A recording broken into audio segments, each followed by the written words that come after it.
આ જોવો આ બે દીવા છે ને આ મને જુનાગઢ મંદિરમાંથી પીલી પથ્થર આપ્યું. હવે ઓમ ભટ્ટ સ્વાહા, ઓમ ભટ્ટ સ્વાહા, ઓમ ભટ્ટ સ્વાહા, ઓમ ભટ્ટ સ્વાહા આમ કર્યું. હવે આ બે દીવા મૂક્યા, એક આ.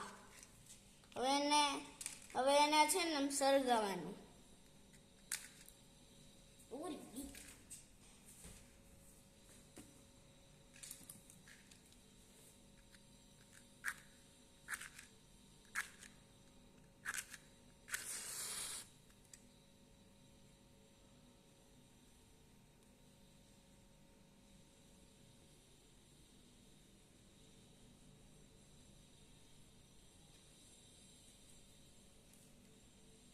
ઓમ ભટ્ટ સ્વાહા, ઓમ ભટ્ટ સ્વાહા, ઓમ ભટ્ટ સ્વાહા, ઓમ ભટ્ટ સ્વાહા, ઓમ ભટ્ટ સ્વાહા, ઓમ ભટ્ટ સ્વાહા, ઓમ ભટ્ટ સ્વાહા, ઓમ ભટ્ટ સ્વાહા, ઓમ ભટ્ટ સ્વાહા, ઓમ ભટ્ટ સ્વાહા, ઓમ ભટ્ટ સ્વાહા, ઓમ ભટ્ટ સ્વાહા, ઓમ ભટ્ટ સ્વાહા.